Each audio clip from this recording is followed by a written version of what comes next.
Lot 4, we got BOU1FB2 Free Bird. This is a September 8th, 2021 percentage doe, folks. This is one, if you're looking for a percentage doe that can absolutely turn heads and be really a real contender in that 6 to 9 class at Nationals, check out this one. I walked in the pen and I thought, oh, wow, what is this one? Because she certainly was the outlier in the pen of females, being the youngest, but she is just so complete.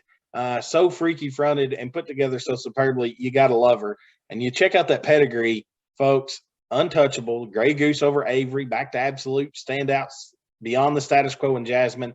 And we get into the good one goats. You got Outcast, Red Dog, Rosie. On back to Red Dog, back to Outcast and Lady in Red. And on the bottom, you got Rockin's White Rose, back to Rockin' Trouble. Now, in this, there's a lot in this pedigree that I really get excited about. We can rant and rave about Untouchable and what he's done, but then crossing that over Outcast and then over Rockin' Trouble. Rockin' Trouble is probably one of my favorite, most consistent sires of all time. What he did for the good ones, especially in the percentage ring. I think Rockin' Trouble produced the national champion for 5 years in a row, and there was a reason why, because he could flat stamp them out. No, that buck put good ones on the map for sure. Obviously, they identified some awesome female and some doe lines there, but then crossing them with him made a plethora of those things that are flat generators. This thing's pedigree is wild, Jason.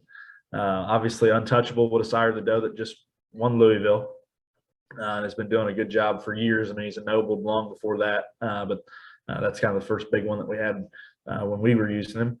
And then you've got a shot of Outcast. That Outcast Red Dog, that's that 844 that I was telling you about there probably 2 years ago. I was really high on, and he died at Goodwin's before we were able to get that whole herd moved up to Illinois. And so that's a goat that would have sired the champion percentage doe at North American 2 years ago, the Black Cape doe that Cole McNear would have shown.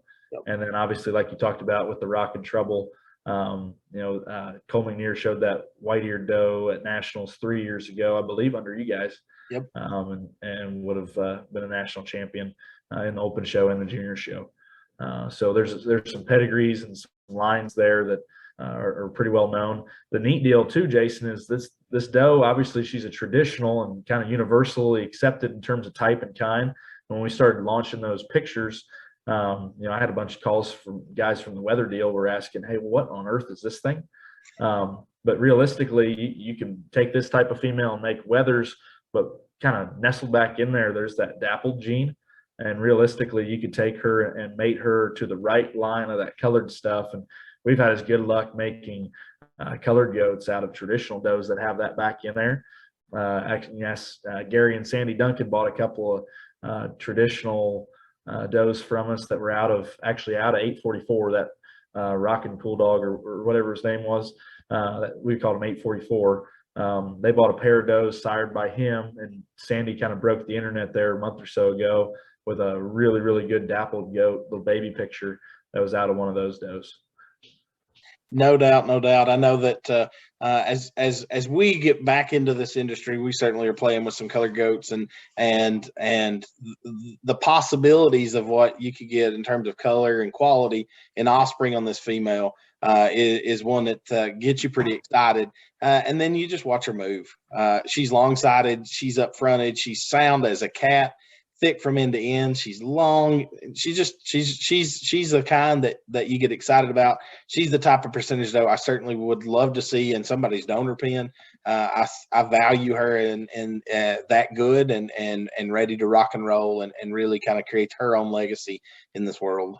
Well, the neat deal too there, Jason, with all the advances in technology, we talked about the different variety and different ways you could take her from a breeding standpoint. With technology today, with this IVF and even flushing it as quick as the turnaround is on that, you could have a set of offspring out of her. You could have some traditionals, you could have some weatherbred ones, then you could have some dappled goats out of her, all in a 3-month time span there.